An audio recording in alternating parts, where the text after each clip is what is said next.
Hi guys! Good morning! Nagmamadali ako. Welcome back to the vlog pala, to the Matthew family vlog. Nakabihis ngayon ang lola nyo guys kasi today I'm very excited. Ewan ko if matutuloy ba, maghihiwalay na kami. Ito yung super excited ko guys na maghihiwalay na kami ng braces ko. Pero, may mga dapat pang, dapat gawin at saka bayaran. Akala ko tapos na kaming magbayad sa braces ko guys. Pagkamahal-mahal pa naman tong braces na binayad ni Mister. Mamaya ako na sabihin sa inyo magkano binayad ni Mister sa braces ko guys. Pwede nang pagpatayo ng bahay sa Pinas. Pero dahil mahal ako ng asawa ko, pinayos yung ipin ko. Ang ano ni Mister is, wait, usap tayo dito. Ang ano ni Mr. guys, ayaw niya yung, kasi alam niyo naman, ako lumaki talaga ako na hindi na sanay mag-toothbrush ba, aaminin ko yan, kasi hindi naman kami pinalaki ng ganon. Ang importante sa magulang ko noon, may pagkain kami sa mesa guys. Although binibilhan kami ng toothbrush at toothpaste ng nanay ko, hindi kami nagtutoothbrush talaga, aaminin ko yan. And then, kakain din ng sweet sa gabi, kaya nasira yung mga ngipin ko guys. May mga sira akong ngipin, so nung nag-work na ako sa Manila, yung mga bagang ko, pinabunot ko. Hindi pala yun maganda guys. Kasi once na pinabunot mo yung bagang mo, yun na yung adult tooth ko. Ngayon ko lang naman nalaman yan guys, no? Once pala mabunot yung mga bagang mo dito, pag wala ka ng ngipin dito guys, naglulus yung bones mo dito. Kaya yun, di ba yung mga ibang walang ngipin, nagaganyan yung mukha, yung dito nila ba, yung lumulubog kasi wala na pala silang bones dito. So, ganun yung nangyari sa akin. So, ang ginawa is, ang daming proseso guys na kalimutan ko, bone grafting para makabitan ako ng implant dito kasi hindi ako pwedeng malagyan ng implant kung wala akong bone grafting. Bone grafting is, din yun na procedures, madugong procedures yun guys. Sa awa ng Diyos, nakalibre kami noon dahil sa insurance. Dahil kung hindi, $5,000 $6,000 yung bone grafting guys. Pinaglaban ng mister ko, nakalibre ka, kami noon, covered siya ng insurance. Konti na lang yung binayad ni mister sa akin. Pero yung implant, mahal siya, umabot ng $4,000 plus US dollars. And then, itong implant to, kailangan kong mag-implant para maano talaga yung ano ko. Kasi yung ano ko dati guys, ganyan ako, yak mo ba, super kayak mo na ako jud as in anak akong, dili akong simod ha, ang ako ang ngipon, magbisaya na lang tani, kaya naglibog na kong Tagalog guys. So, para yung ngipin ko, mahila siya papasok, kailangan kong ang anchor dito. Kaya nagpa-implant ako kasi wala na akong anchor guys, wala na akong bagang. So anong mahihila, anong gagamitin panghila ng ipin ko papasok kung wala na akong bagang guys. Kaya nagpa-implant ako dito, 1, 2. So yun yung ginamit na post ba para mahila yung ngipin ko papasok. So yan yung story ng ko. Iba-vlog ko yan. Inom muna ako ng pain reliever kasi 1 oras pala to guys. 1 oras kalahati. Tatanggalin yung braces ko.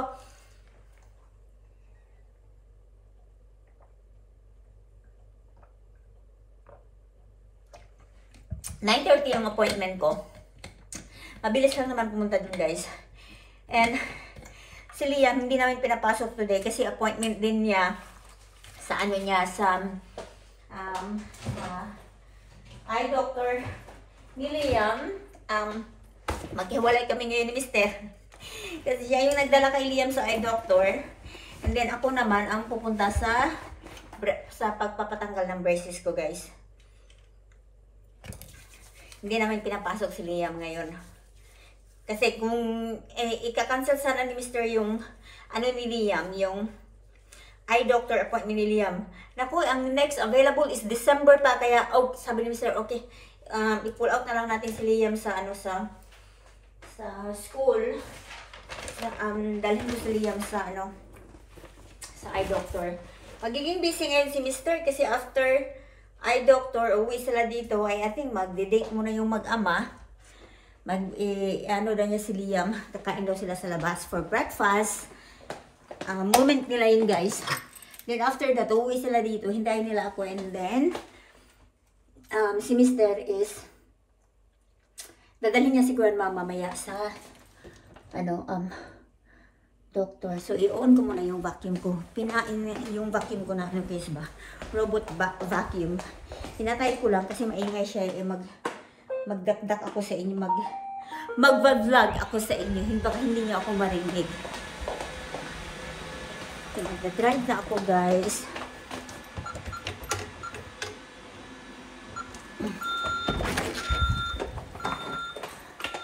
Super excited naman ni Liam, no, na yung gamitin nila na yung ginamit na sasakyan is yung sasakyan ni Mr. na itim. Bet yun ni Liam kasi nga fast car daw yun guys. Kaya super excited yung bata. Yehey, I'm gonna ride daddy's car. Okay. Finally, today will be my last day of my braces. Hopefully, ayun yung sana nga kasi last time akala ko yun na yun yung last appointment ko, sabi nung ortho ko, hindi pa, you need more time pa. Okay, close it. Oh, Mom, So how's your eye checkup? if we shoot ice cream truck, could we get some because tomorrow's Friday? Okay, can you please close the door? You still have plenty of ice cream, my God, in the fridge. Can you open the door for Mama? No. That's... You are not a gentleman. Okay. Hi guys! Nag-usap muna kami saglit ni Mr. May importante kami pinag-uusapan. And yung ni Liam, yung... Okay na yung... Ano ba to dito? Yung right na ata ni Liam ang okay na. 2020 na yung niya. Yeah, yung right niya is okay na yung 2020. But yung left, kailangan pa niya eye patching and continue pa rin yung eyeglasses niya guys. And ito na pala yung, wait lang. Kanina pa tutong grocery ko guys. Pumunta muna ako after after ko sa ortho ko, pumunta ako ng grocery. Nag-grocery ako konti and then nag-give din ako ng tubig, Ako na yung nag-iigib ng tubig kasi nga, sinabi ko na sa inyo last time, Mr. talagang wala siyang pasensya sa ganun na mag-igib ng tubig guys. Kasi paminsan kasi isaksak mo yung credit card, walang lumalabas na water. Ayaw ni Mr. ng ganun. Off ko muna tong sarado ko muna yung pintuan. Ako guys, ito na yung yan na yung set ng ngipin natin. I'm so happy. I'm so happy with my... Are you happy with my... The result of the... Yeah, you know you're going to wear plastic on it. Yeah. Are you happy with the result, Daddy? For how much did you pay for this? So that's it? No, not yet. Is that the final product? Or what has to happen There's next? another one. You get more teeth put in your mouth? Yeah, because I need to go back to my dentist, right? Do you? Which one? The periodontist? No. The dentist, Dr. Hines. Hines? Yeah. For what? To replace this, remember? This is only a Oh, a temporary crown? Yeah. Your front teeth are going to be different? Well, gonna be more beautiful. Yeah. And how much did you pay for this? How was it you gonna sleep? I can't sleep. I got to leave No? a little bit. Okay, I'm going to pick up Baba. Yeah, you have to. Okay. I won't be home till. You And have to take her to Kaman too. yeah, I will. Nag-retainer ako ngayon guys kasi kailangan siya para hindi yung ngipin ko ba. Kasi kakatanggal lang ng braces and super sakit. Hindi ba sakit dito sa ibabaw kasi talagang natural tong ngipin sa ibabaw. Ang dito yung dalawang implant dito na pinaglagyan ng anchor ba ng braces. Nung tinanggal, oh my God, parang yung utak ko guys, naalog yung utak ko. Super sakit. At least konti lang yung titiisin ko na sakit guys. Ayun na. Ayan. So may retainer ako nilalagay ngayon. Tatanggalin ko lang daw to pag linilinisan ko. Pero pag kumakain ako, gagamitin ko pa rin siya guys.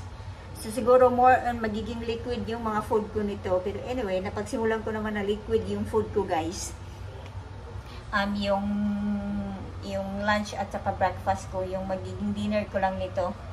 Sabi nung orto ko, yung ano daw, yung mahirap daw nito pagkakain ng chicken. Kasi, di ba, nasabit. Kaya, kung kakain ako, after kakain, yung huhugasan ko ba. So, mag-haul tayo konti yung mga pinamili ko sa Safeway.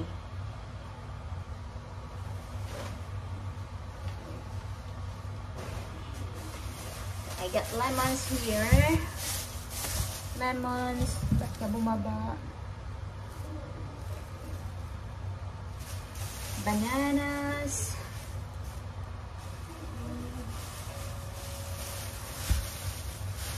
And parsley, shallots, and cauliflower kasi yung ulam namin later. Magluluto ako ng salmon tapos steam na veggies, guys. Salmon at saka ito. Yan, shrimp.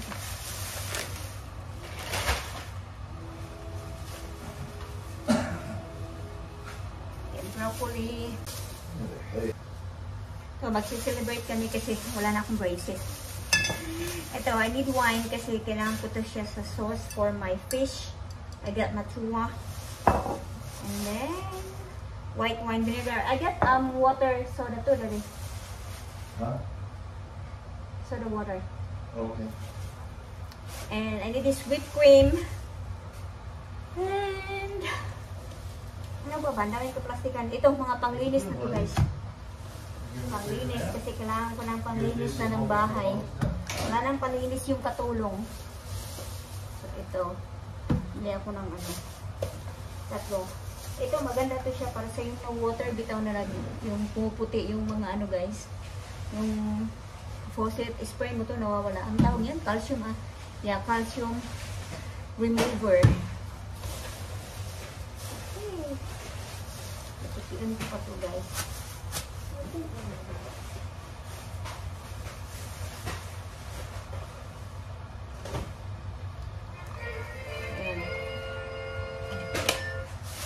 This one needs to do some homework. I know.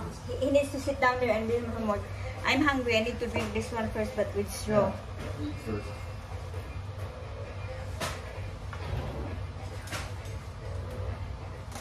Guys, ito masarap to.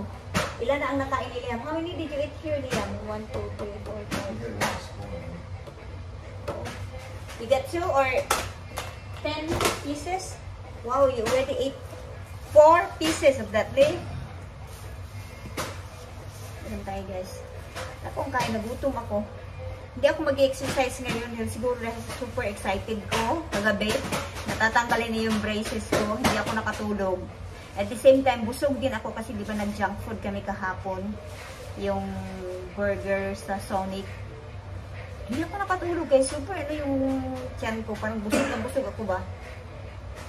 Pati si Mr. din, hindi din masyado nakatulog. Sabi ni Mr. nilagyan yata nila ng sugar yung burger nila. Pati parang active pa daw ni Mr.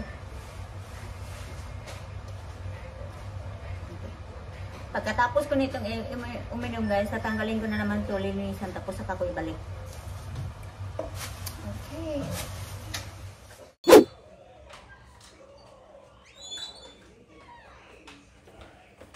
Hi guys! Kakahatid ko lang ni Brianna sa school. Dito na naman tayo sa kusina. Inaantok ako, guys. Pero maghahanda na ako ng pang-dinner namin. Si Liam, ayan. Inaantok din si Liam, guys. Ay, nakalin ko tong lunchbox dito ni Brianna. Dapat job niya na to na ng lunchbox niya. Inaantok ako. Kung matulog. Punta tayo sa maglabas ako ng guys. Kukunin ko yung fish. Ito na naman yung beauty natin sa kusina, no? Hanggang kusina na lang ba yung beauty natin? Antok ako ay. Kanina pagka sundo ko kay Brianna sa school, talagang umidlip ako ng 10 minutes sa pagkain na hindi naman yun idlip kasi Pinikit ko lang yung mata ko guys ba. Inaantok talaga ako. So, nilabas ko yung salmon at saka whitefish. Whitefish for the kids and salmon for us. And i-prepare ko na rin yung mga veggies kasi si Mister. Gusto ko maraming veggies ngayon guys kasi para ma-constipate ako dun sa burger na may kinain namin kahapon. Gagawa din ako ng Caesar salad. Magiging menu namin. Veggies din ng mga kids. Plan ko bukas siguro stir fry ko bukas. Okay. Steam na broccoli lang at saka may pala ko guys. Ay naputo, tumawag si Mister, sabi niya. Nakatapos lang daw nila sa doktor ni Grandma. He's on the way na. So ito yung kapalit ng kalahating milyon. Kapalit ng kalahating milyon na binayad. Kasi yung binayad dito guys ng braces ko talaga. Umabot ko siya ng itong braces ko umabot ng $10,000 US dollars. Magkano na yun sa atin? Hindi ko lang i-convert. Talagang masasaktan ako guys. Pero I don't have a choice. Kasi nung una talaga tong yung pinagplanuhan na pumunta ko sa dentist. Tapos nirefer ako sa ortho. Tapos yan na nga nagpa-x-ray and sinukatan and sabi nung ortho kailangan ko talaga kailangan ko ng braces kasi nga talagang labas yung ngipin ko guys. Ganyan yung ngipin ko. It was 4 years ago. Kasi 3 years na to guys tong na to. Tapos nag second opinion hanggang sa pumunta pa kami ng surgery kung magpapa-braces ba ako kasi same lang naman kung magpapa-surgery ako ng yung panga para ma-short yung ibang-iba kasi hindi nagpapa-braces lalo na ako yung may term na bite, yung outside bite yung ko. So kung pinaputulan ng panga hindi na nagpa-braces, maganda yung resulta. Nagpunta naman kami sa surgeon, sabi niya gano'n, no, you don't need to hindi mo kailangan magpa-surgery. Kayang-kaya to ng braces. Kaya bumalik kami ulit doon sa ortho ko. And yun, sinimulan yung braces ko guys. And this one, it took 2 years na matapos siya talaga. Ayan na. And so far, I'm so happy kasi nga maganda na yung ngipin ko guys. Ito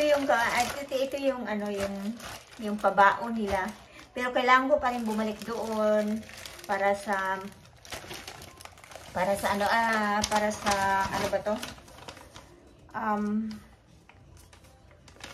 meron dito positioner pala ang tawag is 550 and then ang retainer fee yung dalawang retainers ko guys up and down is $530 US dollars. Tapos final x-ray ko na $98.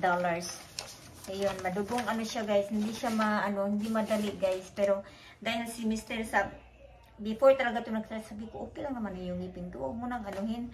Sabi niya, no, I want to fix it while bata ka pa, kasi ayoko pagtanda mo, na yung ngipin mo, tanggal na lahat ng ngipin mo, sabi niya ganon, I want to fix it while you're still young, sabi niya ganon, kaya napaka-selfless ni Mr. na talagang sinuportahan niya yung ko na kahit ako na yung umayaw kasi nung pumunta kami doon sa ortho nung nag-finalize na ng price parang ang mahal 10,000 something, sabi ko wag na lang, pero pinost ako ng Mr. na you need to do it kasi ayoko nga yung pagtanda mo na yung ngipin mo, wala ka ng ngipin, sabi niya gano'n, makatulad ka sa mga kapatid mo kasi I have few sisters, yung mga kapatid ko guys, yung mga kapatid kong babae kailangan nila ng marpil. Speaking of marpil, pustiso.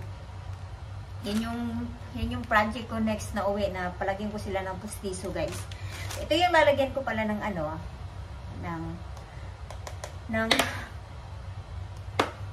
nag-loading talaga ako ay retainers.